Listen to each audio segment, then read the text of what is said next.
Blog Talk Radio.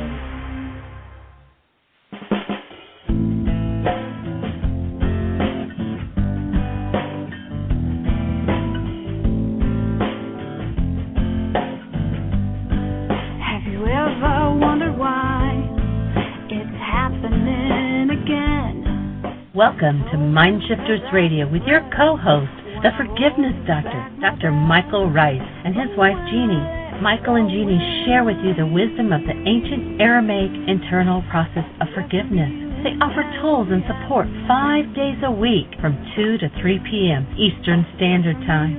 They will support you in building a solid foundation within yourself to live in pure love. In Aramaic, Rakhma. Michael is the author of Why Is This Happening to Me Again? For more information on Michael and Jeanne, please visit www.whyagain.com.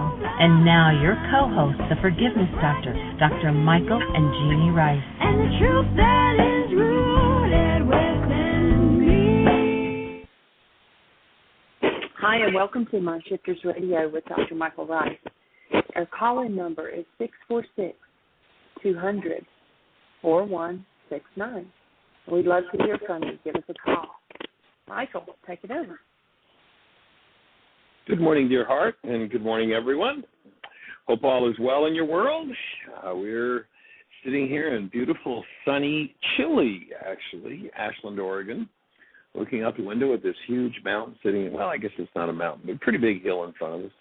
It's a picture-perfect day, beautiful, clear blue sky with just some, absolutely picture-perfect clouds in the sky. It's beautiful.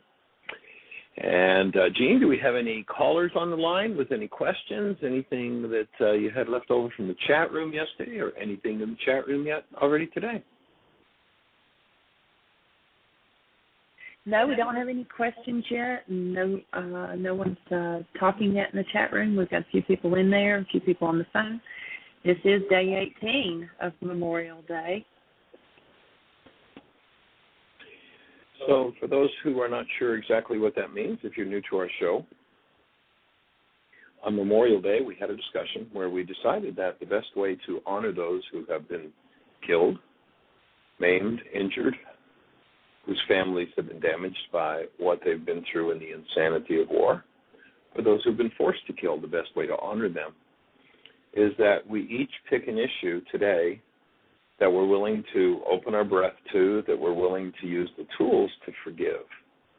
And by so doing, begin individually and collectively to remove the energy dynamic that causes war on the planet.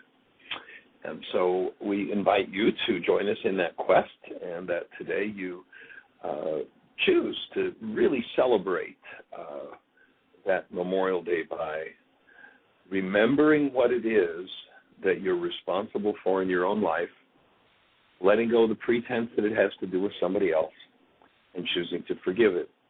If you're new to the conversation and you don't know exactly what we mean by forgive it, we'll invite you to go to our website, www.whyagain.com.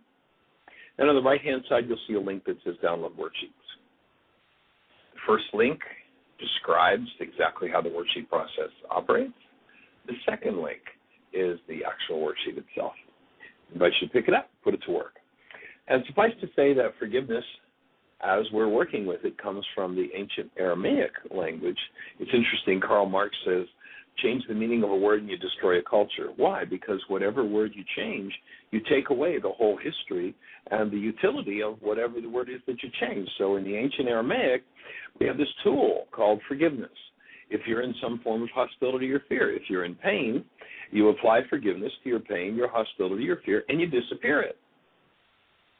Now, who do you suppose would want to change the meaning of that word and take that tool away and turn people into people who have no idea how to get rid of their hostility, their fear, or their pain, but live in blame of everybody else, and by living in blame of everybody else are counseled to forgive? Well, just let them off the hook for what's happening inside of you, which, of course, means you're stuck with what's happening inside of you. We're here to share with you that there is absolutely no reason whatsoever to be stuck with what's inside of you. I don't care what you're feeling, what you're experiencing right now in your life, in your world, in your relationships, in your business, with your neighbors. If it's unlike love, then it doesn't need to be there. And if you're the one who's feeling it, then you recognize, oh, okay, this is mine. I think I'll work through this. So we invite you to think about, what are you willing to forgive today in you that will help to remove the energy of hostility and fear and violence on planet Earth. And let's get restored to human life. And we define human life, by the way, as, imagine holding a newborn. That's all you need to do to define human life. You know exactly what it is. I'd offer that's how you are designed to operate. That's how I am designed to operate. That's our natural state. And what we're looking to do is to restore each of us to that state. So, Jeanne, you've got a caller on the line? No, I don't have anybody on the line, but this is a gentleman who is in Germany, and he's written to us a couple of times. And so he wrote an email, and he said, I've listened to the program. You had answered his question. I'd read his previous questions on the air, and you had answered them, and so I sent him the link to that day. And he says, I listened to the program where Michael answered my questions about responsibility and blame. And as I understand it, there is a core being inside of me that is love itself. And this being is responsive and responsible. And there is a learned self that is accumulated and developed through experiences and is based on automatic reactions. And this self is associated with blame. This is the part of me that constantly focuses on the blame, the past problems, the worries, and the troubles. When we shift the experience and we create a loving space for the trouble, and he's got that in quotes, to express itself instead of running unnoticed, then there is a chance for healing. So he sounds like he's really got it, what we're talking about. I couldn't have said that better myself. But then his question is, what I need to learn is, how do I live from the core being? How do I do that? Well, sir, first of all, I acknowledge that you got a hold of the principle. You're right on track. And again, to just simply define, if you ever want to check out what your real being is, go to a local hospital or go to a local orphanage where they're asking for volunteers to come and hold and nurture babies and tap into the essence of who that baby is. That's your core being. That's who you are. And you'll actually never hear me say anything other than how to return to that.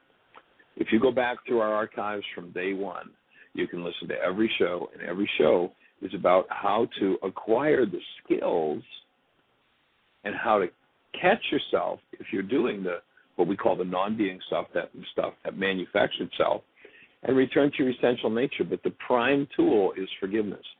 And I invite you to go to the website and download that worksheet and start putting the pen to the paper. It will show you how to uncover and remove what never belonged. Now, those who are playing the game of external forgiveness, you made me angry, you made me sad, but I'll forgive you, don't know and can't experience the removal of the things that don't belong in a human form. Forgiveness removes the things that do not belong in a human form and creates a space where you can incarnate in your body as the original being that you are, rather than the non-being self that you're not. And so that would be my first suggestion to you, is dig out that worksheet. And, there's a whole series of worksheets there. You might want to go on the site and order some of the DVDs. We've actually got 15 different workshops on DVD. The prime one being Wise is happening to me again. There's a 4-hour version. There's a 2-hour version. Healing through relationships, codependence to interdependence, MindShifters, an introduction to still point breathing, empowered to heal, getting the stretching. There's a whole series of things. You might want to start by working with those DVDs and the tools, seeing as how you're so far away. And we're not likely to get there until, if there is a venue there for us to present in. We're actually going to be in Europe in November. We're going to be in Spain, and if there's a big enough interest and group that would like us to come and present in Spain, in Germany, we'd love to come there and present.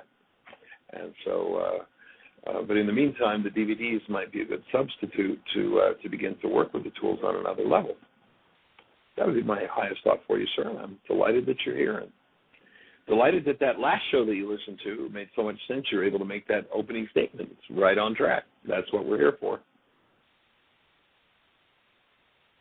Any thoughts, any response to that, Jeanne? Don't have anything else right now. And David and Dr. Tim are both on. Welcome, gentlemen. How are you this morning? Doing beautifully, thank you. Very cool. Any suggestions for our friend from Germany? Well, my quick summary would be that he wants to know how to live from that space of love, and I would offer slightly different words, but the exact same premise that you just said. My words would have been, you'll start living from that as soon as you remove everything that is unlike love from your system. All of the ego's false copies of love, shame, guilt, blame, and the removal of those is our only true work, because the rest of it simply flows. We can't help but be other than what we were created to be unless we try to be something other. And when we try to be something other, then we muck it all up. Yes, sir. I'd agree 100%. So we do things like allowance and surrender. Right. The work of forgiveness. Well, my feedback for that, Mike. My feedback for that, Michael, is always what the first thing, the response that came to my mind was all of the above, and of course, he isn't familiar with what all of the above is and what to do with it.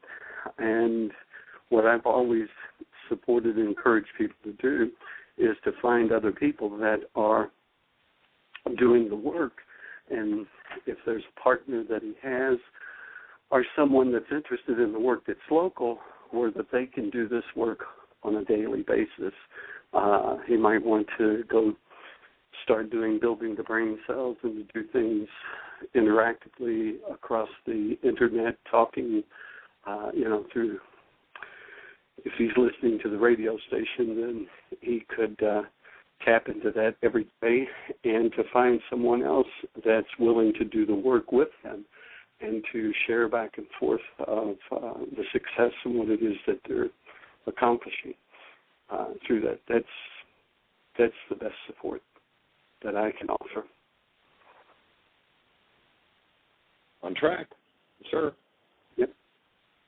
It's time for us to go there, and there's this wonderful African proverb that says, "If you want to go quickly, go alone. If you want to go far, go together."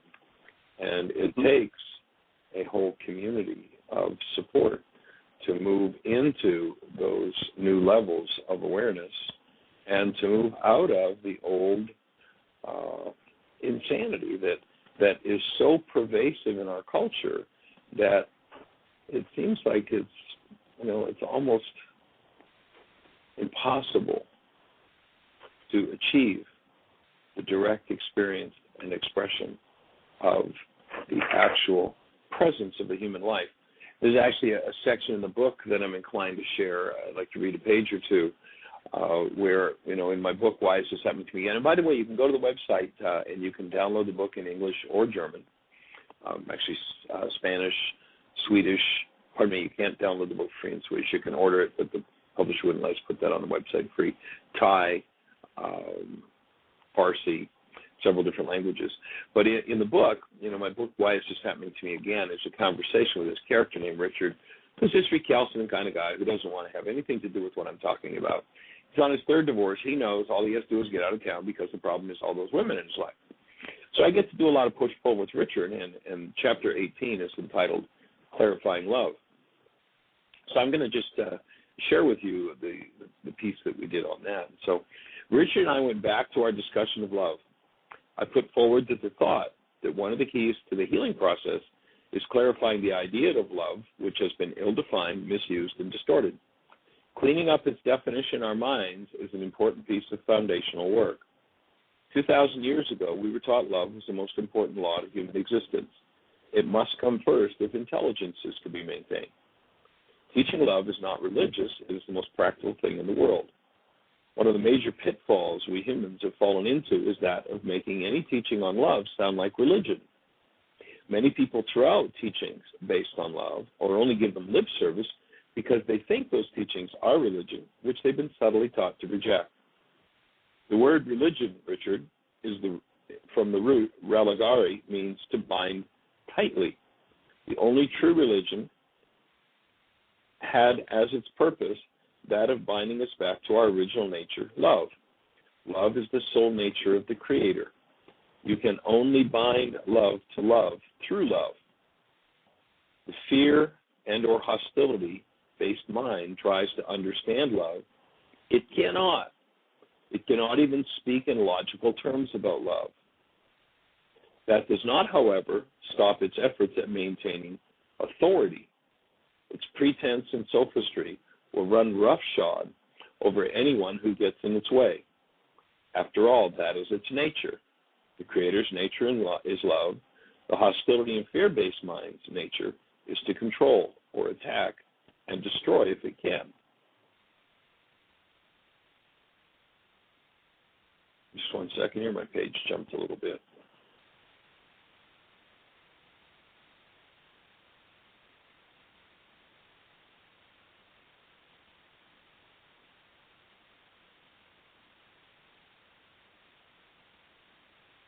Excuse me, but it just kind of, okay, there we are. So the Creator's nature is love, and hostility and fear, or fear-based mind's nature, is to control, attack, or destroy if it cannot. That is, to attract and destroy if it cannot control. It is simple to determine which mind is expressing, simple to tell, true religion from false.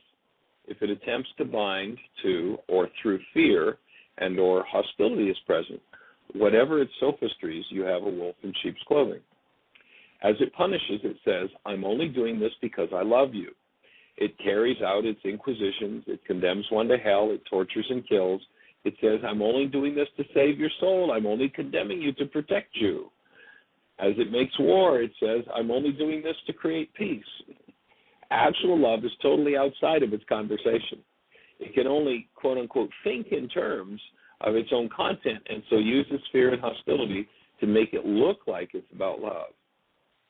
An insane, unreachable, impossible goal. Hostility and fear will never direct people toward love because it cannot. They are tools of darkness. Hostility, the non-being mind, and or the fear-based mind are dissolved in the presence of love. They were meant to be eradicated in the process of the establishment of true religion. All fear and hostility-based dogma is man's attempt to bind others to himself and his loveless mind by keeping their victim's intelligence at bay. No matter how many words are used to cover up the facts, whatever the sophistries, wherever there is hostility and or fear, love is not found. They are mutually exclusive terms, and each person must choose which they will serve. Richard thought that the ideas on love sounded good. He related to love being absent as the presence of hostility and or fear, but wanted to know how to love someone who'd just been abusive to him. He seemed confused and asked in an exasperated tone, who could feel anything but anger or fear in that situation? To love, Richard, you must first straighten out your definition of the word. This may sound trite, but people who can feel love when attacked know what love is and do not have realities called anger or hate in them. But, Richard interjected, stay with me for a minute. Remember, our goal is to let go of the old beliefs and manipulative teachings long enough to build some new brain cells. If when I'm finished, what I've had to say doesn't make sense, throw it out and go back to the old way. In Aramaic, love does not mean cooperate with and help the person who's beating up on you. It does not mean accept every atrocity with a smile and pretend that all is well when it is not. Love does not mean that you don't hold people accountable for their behavior.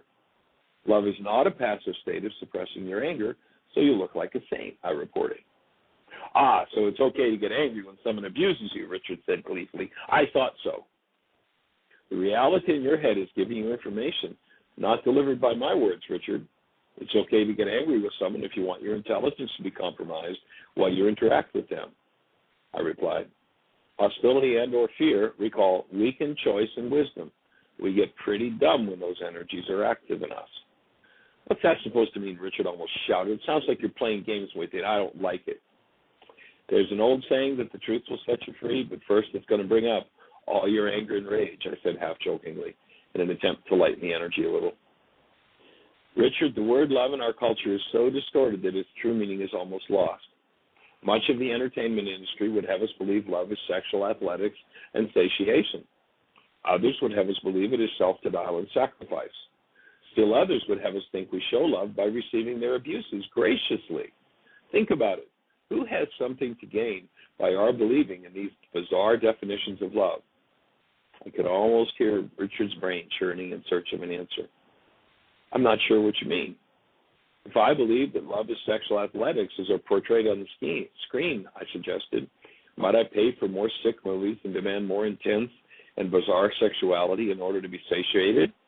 Might I think what is played out of the movies is normal and try to live up to the reality I've come to believe is true? Might I find myself wanting to participate in the outrageous habits for which much of the entertainment industry is famous? We need to recognize, Richard, that fulfilling outrageous fantasies will never satisfy us. It will only lead to even more bizarre behaviors. Until we do, we'll continue to repeat those behaviors, wondering, is that all there is? What's wrong with me? If we hold painful realities in our minds, it does not matter how many of the quote-unquote rewards based on an incorrect understanding of life we receive. Happiness will still elude us. No matter how many possessions, how much money, sex, power, or fame we achieve, those things can never satisfy us because they're empty and false. Satiation masquerades as satisfaction, but when it is experienced, it cannot deliver its tempting guarantee. I told Richard the story of the old man on his deathbed who was asked for the secret to happiness, and the old man is said to have replied, "For years and years I searched for what people told me would make me happy, and then I just decided to serve life and be happy without it. Happiness is a state of mind, a choice we make, not a result of possessing things or being in control of people or circumstances. People often use the sensation that comes from possessing things as a substitute for happiness or relationship and as a way of not dealing with their internalized pain. Love is a state of being that produces happiness in a mind. The rest is just sensation." Real relationship is dead in the glamour industry's definition of love. Have you ever felt used as a sexual object and then been thrown away? Anyone who buys into the common media definition of love becomes a sexual object in their own minds and in the minds of others. And of course, like other objects, they're thrown away after use, I added. I've been on both sides of that scenario, Richard said, sadly, and I don't understand why it has to be that way. I would love to be in a true, honest, and real relationship. Perhaps that's impossible until I straighten out some of my conflicting realities. I think you're right.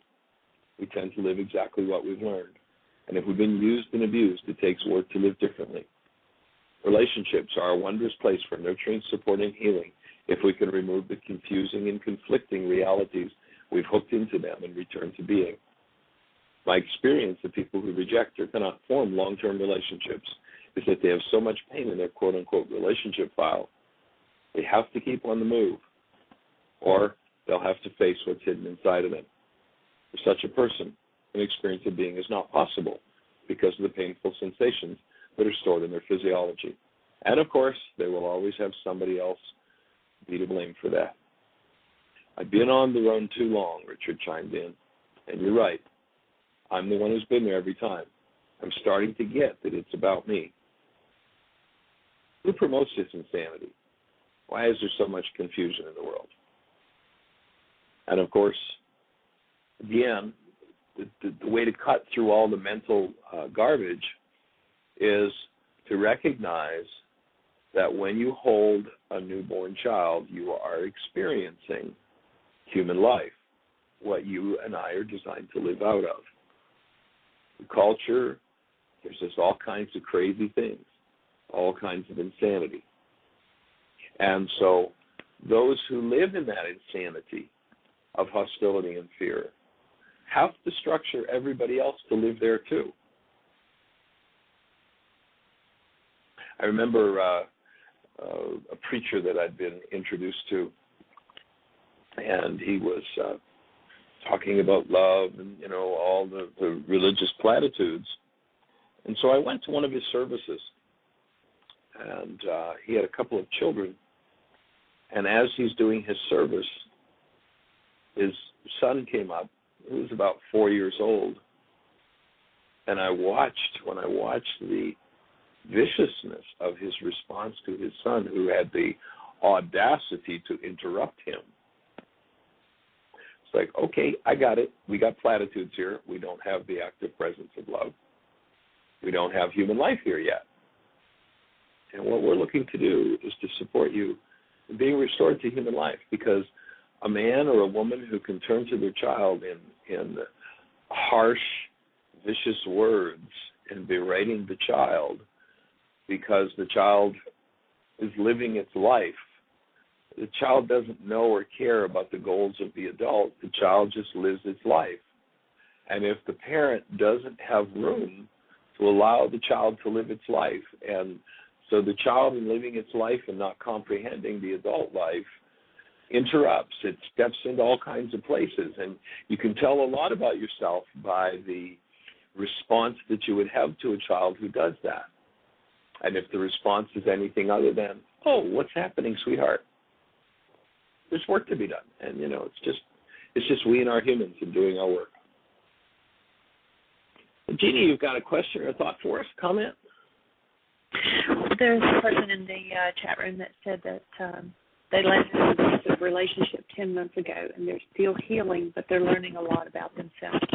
Do you have some information that you can give to her? Absolutely. Pick up every tool and start to use it.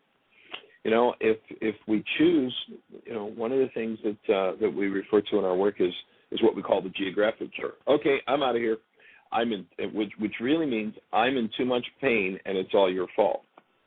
Now, if I'm in pain and there's actual abusive behavior happening in the relationship, of course it is wise to remove yourself, at least temporarily and perhaps permanently. But if you take ownership, that doesn't mean that you're to blame for what they did. They're responsible for their behaviors. Sometimes people will twist this work and say, well, you created this, so this is all your fault. It's like, no, excuse me. You're responsible for your behavior. I'm responsible for mine. And what I recognize is that I'm responsible for you being in my space doing this behavior. And so I'm going to go in and be responsible for, and responsibility doesn't mean I'm to blame. It doesn't mean I'm guilty. It doesn't mean I'm at fault. It doesn't mean I'm bad. It doesn't mean I'm wrong. All it means is there's a part of my mind cooperating with what happens in my life. And so as I choose to step out of, say, a physically or strongly emotionally abusive relationship, which I have every right to do if that's what's happening, I also have the obligation to myself to continue to do the forgiveness work inside myself to remove the part of me that draws that abusive behavior. And as I remove the part of me that draws that abusive behavior, I won't have to go back and create another relationship to play it out again. People who never learn to be responsible and never learn to forgive get to live the title of my book. Why is this happening to me again? And by the way, you can go to the website and download the book freely. So continue your work. Cleanse yourself. One of the things they say in the AA programs is if you've been on a drug or alcohol for 10 years, then you give yourself at least 1 month for every year that you were in that state. Now, if you were living in a hostile, fearful relationship, hostility is a drug. If you found yourself being hostile, then you look at the length of time you were there and give yourself at least that time period for healing. And as you work through whatever's going on inside of you, what you'll find is you'll be able to attract, resonate, and create a different quality of relationships in your life. And the quality relationship that is normal for a human being is one that's filled with aliveness, joy, and delight.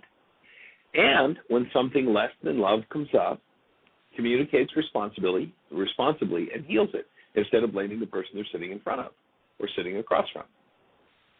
So if we're living in aliveness, joy, and delight and experiencing the physiological presence of love, our actual human lives, and you happen to give me the look, and that brings up some fear, let's say, then my forgiveness work would be about going inside myself and taking apart and removing fear.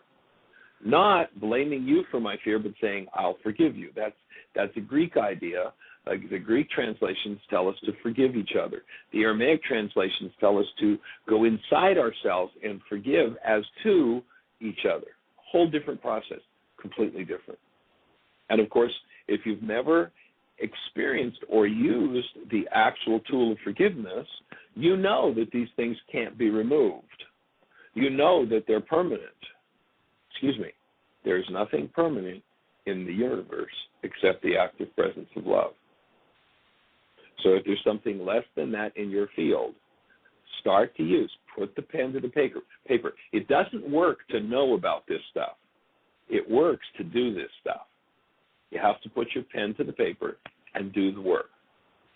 And as you do the work, what you'll experience is all kinds of old feelings, griefs, pains, traumas, and thought patterns, behavior patterns, physical distortions and diseases, aches and pains will be removed. They'll begin to disappear.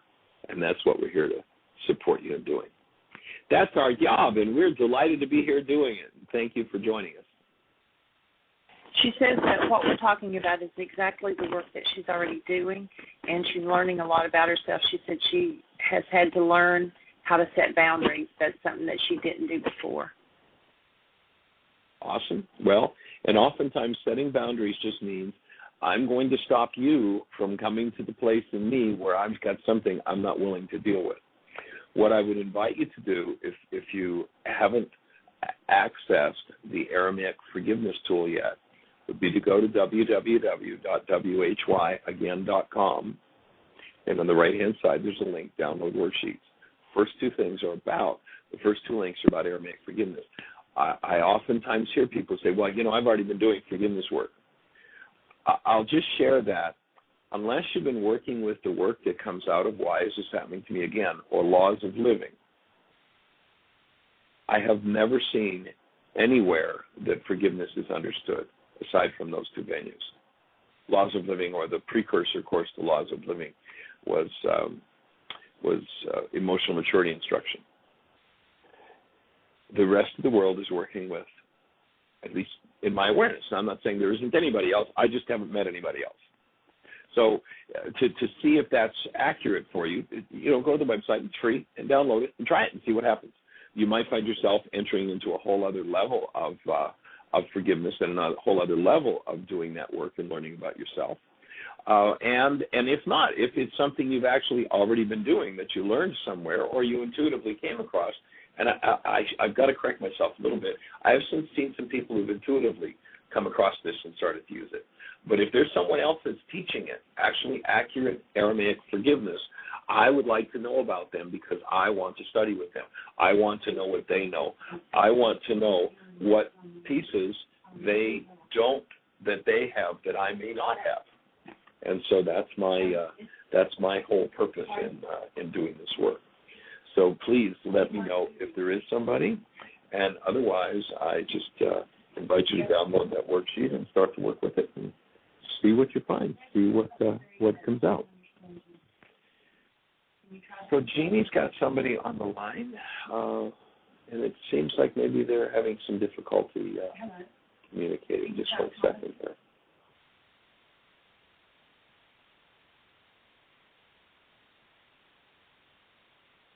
Okay. Okay. Cool. So any other questions, thoughts in the chat room, or we'll wait till that person calls back in? And Tim, David, any thoughts for our person in the chat room that Jeanne just read about? Yeah, Michael, it's David. It was a great reminder that when you talked about the 12 steps and what they recommend for people that are in their process at the early parts of it and as they process through it. And the thought that I had was, most of us, in the way the dissociated mind wants to, I want it now, immediately. And when it doesn't happen, then it even validates to itself this false sense that, well, this doesn't work either.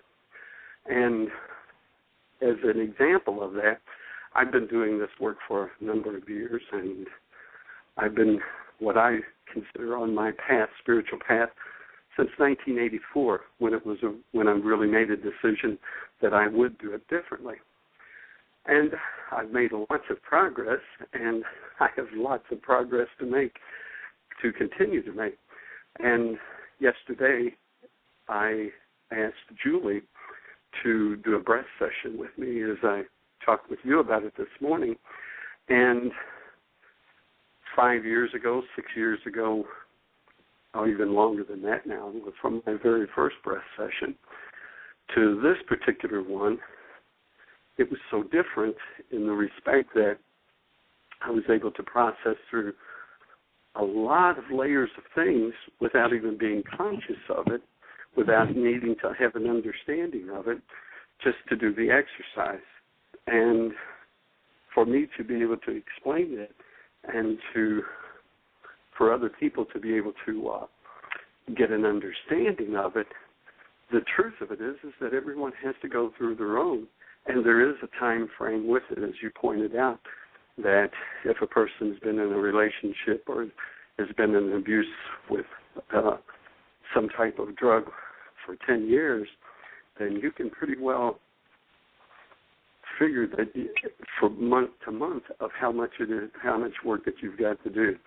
I remember there was a fellow that was in AA that they always recommend people to get sponsors, as we invite people to get support of other people.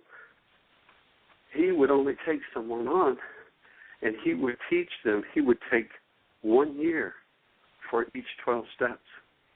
So a person knew that if they asked him to be a sponsor, how long that it was going to be required. Now, he took them through the 12 steps. It's just that he knew that there was a commitment for him to teach it to folks, that it was a year for each one.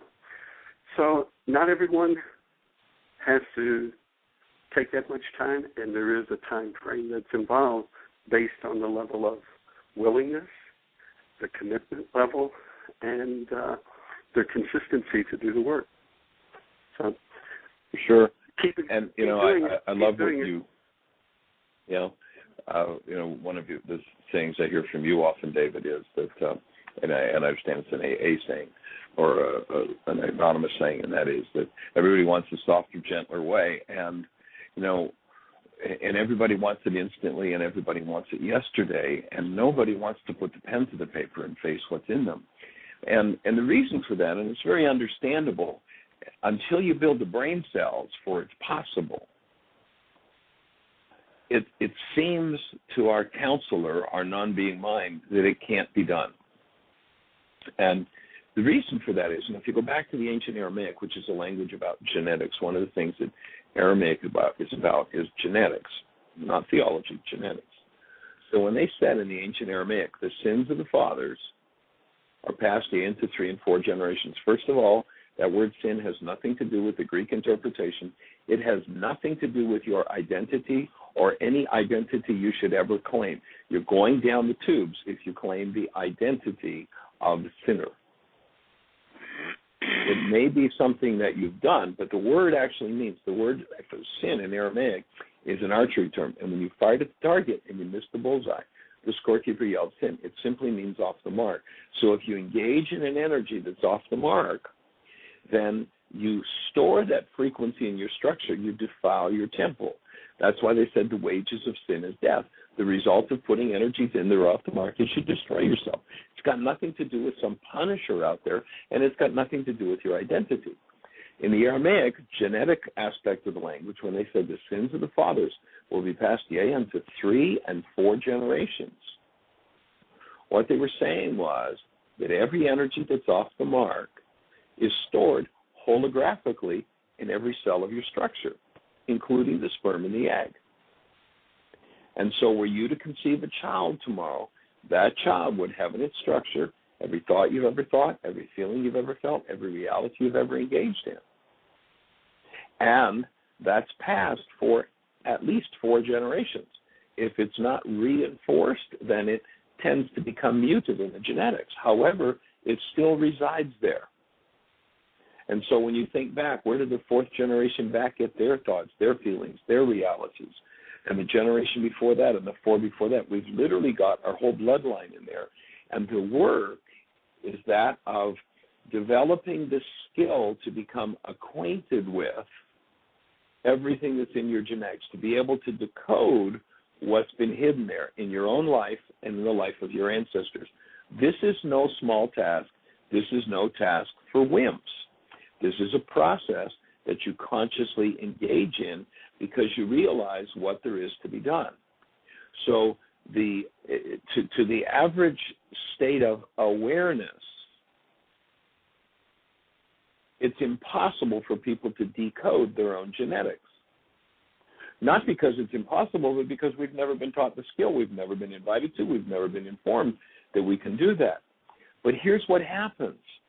If you can't decode your own genetics, out of your genetics, you'll send out a field that will draw somebody who has the decoder, somebody who knows precisely and exactly how to play it out for you. And when they do, they will resonate what's in your genetics. What's in your genetics that's been denied and dissociated and or what's in the store of your own brain cell structure will come up and create a picture of them, and you'll be sure that what's going on inside of you is about them.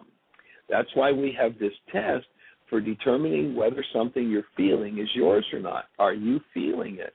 If you're feeling it, you know it's yours, even though your brain, which lies to you, tells you it's about everybody else. Until you know how to collapse that projection out of the genetics, you'll keep attracting person after person after person after person who has the decoder and plays it out with you. Once you first start to suspect, oh, I'm feeling this, yes, my 9-bit mind, my brain is showing me it's all about everybody else, but the truth is I'm feeling it, so this must be mine. I wonder how I go in and collapse it. Once I start to suspect that and do that, then I collapse all of these things that come from the generations. And then I'm freed from the generations. You might remember a story about the Jews wandering in the desert for 40 years. This was not a story about theology. This was not a story about religion. This was not a story about whether you're Jewish or you're Christian or you're Muslim or anything else. This is our human story. It was a symbol for how the average person spends 40 years in their own unconscious condition, thinking that the problem is outside of them. That's the code word for the desert. Now, you remember this journey for this group of people should have taken about 2 weeks, and it took 40 years. What had to happen in order to get out of the desert? They said the old generation had to die off. That didn't mean everybody in old physical bodies had to physically die. The root of the word generation is genari, which means cause. All of the old causes held in your genetic structure and your memory bank that are unlike what would support you embodying love have to be removed for you to live a life that's actually based in love, for you to claim an actual human life. And people will say, oh, that just sounds like so much work, Michael. That sounds so hard. It's like, no, actually, living out of genetic and environmental insanity, that's really hard. Yes, but living out of that insanity, because it's been going on for so many generations, is effortless. Pardon me. It takes effort. Excuse me. Took a sip of water and went down the wrong way. Excuse me. So it's effortless to live out of your genetic insanity. And we define insanity as a human form behaving without the active presence of love. And so as you acquire the tools and acquire the skills, you start to get rid of the old generations, those causes related to all forms of hostility and fear. And when you get rid of those old causes, you come out of the desert into the promised land. What's the promised land? Hold a newborn child. You know what the promised land is. You are the active presence of love. You feel in your physiology, in every cell of your structure, the active presence of love. You get to consciously create whatever happens in your life rather than unconsciously creating out of whatever's stored in your generational database. The old generations have to go. The old causes have to be removed. There's only one way to do that, and that's forgiveness. And it's not about letting other people off the hook. It's about collapsing the projections of the dissociated mind, going inside of yourself and changing the causes that are held within you from those generations. And Jeanne tells me that we have a caller on the line. Awesome. And it's actually Lady Jeanne. Oh, young lady, how are you? Fine, thank you. It's good to, I was tracking with you, and I noticed, I'm going with you on this subject and then the shifts, and I'm on this subject and then that subject. And, when you're focused, you covered an awful lot of territory today, well, every day, really. And I enjoy it as long as I focus, which is important when you're tracking with you. Okay? Yeah, and when something comes up that's out of alignment with it, there's the process, and it'll tend to get lost. Interestingly, in the Aramaic, if a preacher was presenting in the Aramaic culture and somebody went to sleep in front of them, that was a compliment. It's like, You were giving me so much truth, I went unconscious. You blew me out. Okay. I'll remember that. A compliment. Thank you. Yeah. Oh, two things. One is in AA. Okay. It's like every year is, like when you start out your first year, and you build, and so I'm now 32 years old in the AA movement. Awesome. Yes, it's great. And I feel like that a lot of times, that age group. But that was one thing I was going to say. But the other thing was, it's completely off what you were talking about. You might have talked about it yesterday. I was gone. But about the movie that you sent out for everybody to watch. We did talk about it, actually. Yeah, we did a whole show on it, or most of a show on it the day before yesterday on Brzezinski. I'm going to go to PS. Very powerful, isn't it? Yeah, I'm in there late, but it's a PS. Quite a few people around here I sent it to did listen and did get a lot from it. So it wasn't in vain, and I listened to all of it. And, it's, there's so much going on in the world like that. You know what I'm talking about. I mean, in everything. Yes. So, but did you know that there had been, and I think you probably do know this, a book 20 years ago or so called The Cancer Cure, and it was about a doctor. Huh? It was about a doctor that developed a machine, a vibration machine, and it was working to cure cancer. And they shut him down, and then anybody who bought the machine, they took their license away from them if they used them. So that was going on, Anytime there's a cure coming up, they'll do anything to stop it. Yes. That's incredible, isn't it? It's true. When we think about how... It is amazing, but that's just how the non-being mind goes. It wants to control, and if it can't control, then it's going to do, you think about this fellow who's got his laboratory, and he's a gentle soul. He was. Healing people. There was no question that people are healing with his process. And so what does the non-being mind do? It gets its SWAT team with its flak jackets and its automatic machine guns and comes in to take his treatment away from him. Yeah. It's so bizarre and so insane. And by the way, thank you for bringing that movie up, because if you go, they extended the ability to listen to it free. It's brzezinskimovie.com, and I don't know the spelling. Maybe Jeanne can catch it while we're talking. But brzezinskimovie.com, and you can watch it free. You can also order. I just ordered 30 copies of it. It sells for $20 retail, but you can order copies from the website until, I believe it's the 20th of June as well, for $5 a piece if you buy them by the 20. So for $100, you can buy 20 copies. And it is an awesome investment to make to spread it around. We actually have one friend who's buying 10,000 of them. How many? Starting to put them out there. 10,000 copies. My land. Yeah. A lot.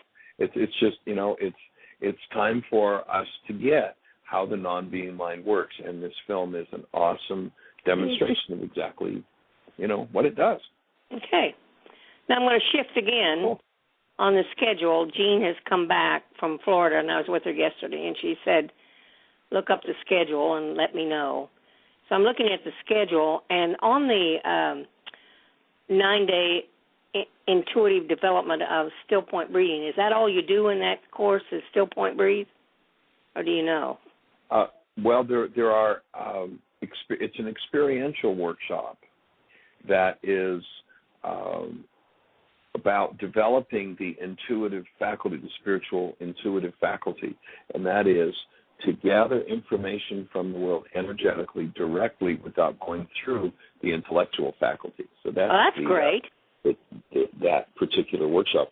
Right now, that whether that workshop's going to happen or not is kind of a question mark because we don't have anybody registered for it. It's in 22 years of operating Heartland, the last 3 years with the way the economy is, have been our smallest seasons ever. And so I don't know whether that one's going to be a go, but that's what that is. It's a practicum, and part of the practicum is still point breathing. Okay.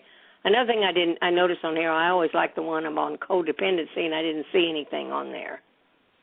Well, again, that was actually going to be our first one that started on July the 8th, and because as we got close to the dates, as we moved into the last couple of weeks, again, we didn't have people registered for that one, so we nixed that one from the schedule. So we're going to do a 9-day WISE is happening to me again, a 9-day teacher training, and 16-day laws of living. Now, if we gather a group that wants to do the intuitive development or wants to do the Course in Miracles, I'm absolutely delighted to do it. But right now, I'm sure you are. People are living in such trauma around money. They're just, and travel. It seems like there's a difficulty in people traveling right now, and so those two are kind of up in the air. Okay. Well, I wondered. I hadn't talked to you about it, and we'll see what Jeanne says. I'll give her that information. Yeah. Okay. Yeah, our last conversation was she was interested in laws of living, and I think that's one she'd be ready to do. It approaches the teaching from a totally different direction than any of the other intensives. There's actually that's what you've told text her. Involved, yeah, and go through the text process. So. Yeah. Okay, Michael. I appreciate everything you're doing, and I'll be listening. Awesome. We appreciate you and love you. Thank you. We be loving your presence. Thank you. Okay. Bye-bye. Jeanne? We only have about 7.5 minutes, but someone in the chat room had asked me if I could find when we discuss the upper and lower path. And a lot of times, just like today, we cover so many topics that in my little synopsis of what the day is about, I don't cover everything, and I've gone back through and can't find it. So if you could address this question for them, perhaps I'll still try to find the day that we talked about it before, but they want to know if you could elaborate on the upper path sex. That was actually when we talked about the upper path and lower path. And so if you can elaborate just on that one point, and I'll still try to find where we talked about it. Okay, cool. Well, there's a DVD that we have, or a workshop that we do. We're actually doing that workshop tonight here in Oregon. And so Medford Unity will be doing tonight. If you're anywhere in this territory, come on and play. But the circle of life and how to play it looks at what we call the upper and the lower path. What oftentimes when people are doing lower path behaviors, that preacher that I spoke about earlier who just puked all over his 4-year-old son when he came up to and wanted something from his father during his sermon about love and about God, which is kind of interesting. That would be a lower path behavior, but of course, if you talked to the man, he would say, well, but I only did it because I was in my sermon, and I'm serving people, and I'm serving God, and whole story about how this is justified. But, clearly and obviously, turning in hostility to a 4-year-old in the middle of a sermon about love is really pretty off base and pretty much lower path. So we look at what the lower path mind does, and then we look at what the upper path mind does. We look at that as an alternative. So there's one point at which we talk about the lower path cheap copy of intimacy. And the cheap copy of intimacy is sex. If I hop into bed, then I'm intimate with you. And what happens is, because there is no intimacy in that, sex becomes for many people a block to intimacy. if they're just, jump into bed. And so I kind of tongue-in-cheek, jokingly offer the thought, as I speak about the lower path, that the non-being mind's copy of intimacy is sex, then the upper path alternative is into me see. It's a space where I'm safe to expose myself, I'm safe to express who I am, and I'm safe to experience my partner as who they are. So that's into me see. We have real intimacy then. And then I kind of jokingly say, and on the upper path, there's no sex. Sort of to shock people's minds. And then I explain that the act of physical intimacy, what the lower path calls sex, becomes what it's truly designed to be. It becomes an expression of being. It becomes an expression of connectedness. It becomes a space in which to connect with creative energy directly. And so it becomes the act of literally bringing love, the energy of being and love into the world, if it truly comes from that space of being. So that was that would be my explanation of the comment that was made in that show a few weeks ago. Is that satisfying the question in the chat room? He hasn't responded yet, but I also found in our question and answers on our website, which is www.whyagain.com, we have a section that's frequently asked questions. And actually, one of the questions is titled Upper Path Sex. And so I put that link out there so anyone else can also, if you're not in the chat room, can go out to the frequently asked questions and click on that and read our response. And the answers under the frequently asked questions is from Michael and I. And they are true questions that have come into us at different times. And back on the Brzezinski movie, the website for that, I've put it in the chat room, but it's www. And it's spelled B as in boy, URZYNSKIMOVIE, BrzezinskiMovie.com. You can watch it free until the 20th. You can also go to Amazon, and for $2.99 you can watch it streaming, so it's not a big deal.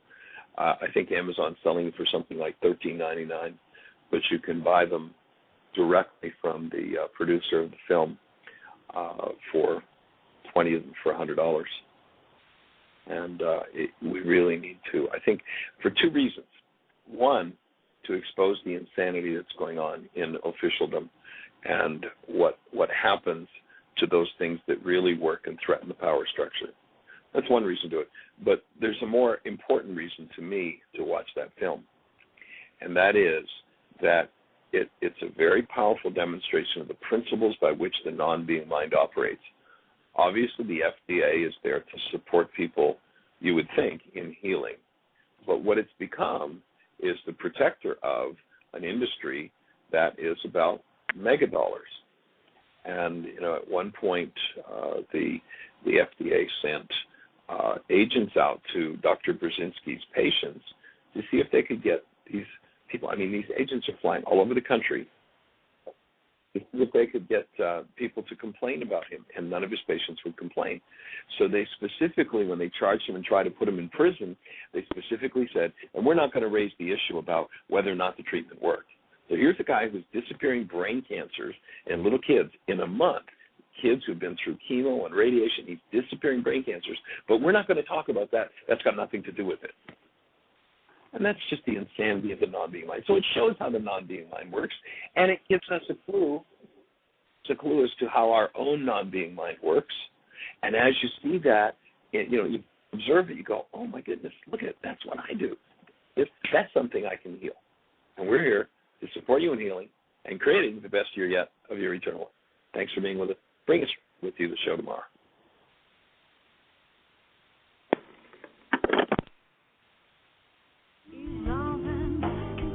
Thank you for listening to MindShifters Radio with the Forgiveness Doctor, Dr. Michael Ryce, and his wife, Jeanne, who present the internal Aramaic process of forgiveness.